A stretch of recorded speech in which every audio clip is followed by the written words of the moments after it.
Assalamualaikum warahmatullahi wabarakatuh. Perkenalkan, nama saya Putri Oktaviani, saya dari kelas Akuntansi Reguler 2A. Di sini saya akan menjelaskan sedikit mengenai tugas yang diberikan oleh Pak Dadang, yaitu mengenai EUMKM, yaitu aplikasi pemasaran produk UMKM berbasis Android sebagai strategi meningkatkan perekonomian Indonesia. Langsung saja, di video kali ini kita akan membahasnya. Perkembangan UMKM sendiri di Indonesia itu sangat diperhatikan oleh banyak kalangan, salah satunya itu pemerintah kita sendiri. Karena peran dan andil dari UMKM itu sangatlah besar dalam perekonomian nasional karena terbilang strategis bila ditopang dari jumlah unit usahanya yang mendominasi, terus tingginya penyerapan tenaga kerja, serta banyaknya kontribusi dalam pembentukan produk domestik brutonya. Namun pada kenyataan yang ada di lapangan, para UMKM kita itu masih mengalami kesulitan dalam pasar ekspornya dan salah satu kendala yang dialami para UMKM itu sendiri yaitu mengenai pemasarannya dalam kendala standar mutunya. Dan untuk itu diperlukannya strategi khusus untuk meningkatkan upaya daya saing dengan memanfaatkan teknologi informasi dan komunikasi yang diperlukan oleh UMKM lokal untuk menghadapi persaingan usaha yang ketat. Dan UMKM di era ekonomi digital di Indonesia itu salah satunya yaitu melalui EUMKM. Dan apa sih EUMKM itu sendiri?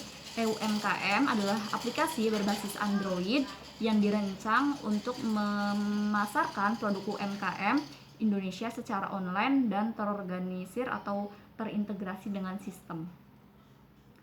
Dan di sini ada pihak-pihak yang dipertimbangkan untuk mengimplementasikan dari gagasannya. Yang pertama itu pihak-pihaknya, yang pertama itu ada pemerintah.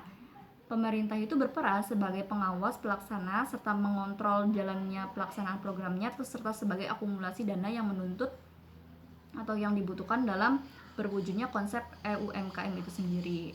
Yang kedua yaitu ada Kementerian Koperasi dan UMKM. Kementerian Koperasi ini berperan sebagai pelaksana dalam membuat kebijakan, terus kayak mengawasi, terus menentukan dan berhak untuk berwenang untuk mengeluarkan sertifikat dari para UMKM itu sendiri. Yang ketiga yaitu ada Kementerian Ekonomi, di mana Kementerian Ekonomi ini berperan yaitu sebagai pengontrol sirkulasi barang yang keluar masuk melalui kayak dari Indonesianya itu sendiri atau ekspornya gitu. Ini berkolaborasi juga dengan Menteri Koperasi juga, yang Menteri Ekonomi ini. Terus yang keempat yaitu ada Kementerian Riset dan Teknologi, di mana perannya itu dalam konsep EUMKM itu sebagai tim ahli yang ditunjuk oleh pemerintah dalam membuat aplikasi pemasangan produk dari hasil UMKM-nya sendiri. Terus kayak koordinasi dan sinkronasi pelaksanaan dari kebijakannya EUMKM itu sendiri dengan Kementerian Koperasi dan Kementerian Ekonomi. Yang keempat yaitu ada masyarakat, yaitu produsen dari UMKM itu sendiri. Masyarakat ini yaitu berperan sebagai peserta dalam sasaran yang akan menggunakan EUMKM berdasarkan hasil dari produk mereka yang sebagai negara di kawasan AFTA.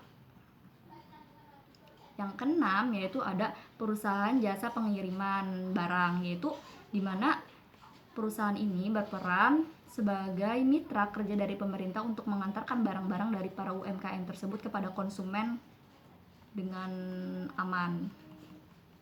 Selanjutnya yaitu ada langkah-langkah strategi dalam mengimplementasikan konsep EUMKM itu sendiri. Yang pertama itu ada tahap pembuatan aplikasi. Di tahap pembuatan aplikasi ini yaitu dilakukan untuk menerapkan gagasan dengan membuat aplikasi digunakan sebagai wadah untuk memasarkan produk dari UMKM-nya itu sendiri. Yang kedua yaitu ada tahapan sosialisasi dan pendataan sertifikat produk UMKM-nya. Di sini tuh berperannya itu tahapnya itu untuk mensosialisasikan dari UMKM itu sendiri, seperti mengetahui kayak memulainya kegunaannya apa, terus manfaatnya apa dari UMKM itu, terus cara penggunaannya bagaimana, dan serta mendata dan memberikan sertifikat kelayakan untuk dari produk dari para UMKM-nya itu sendiri.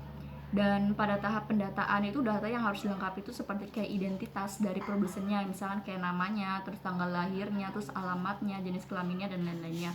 Kemudian ada identifikasi produknya, terus ada gambaran produknya juga, terus ada harganya, terus ada kegunaan dari produk itu sendiri itu harus dirinciin. Yang ketiga yaitu ada tahap input dalam produk UMKM yang bersertifikat ke web, yaitu pada tahap ini tuh Kan sebelumnya kan sudah ada tahap sosialisasi dan pendataannya. Nah, setelah datanya itu baru kita masukkan ke dalam webnya, yaitu produk-produk yang masuk dalam webnya tersebut yaitu yang telah lolos seleksi dan bersertifikat.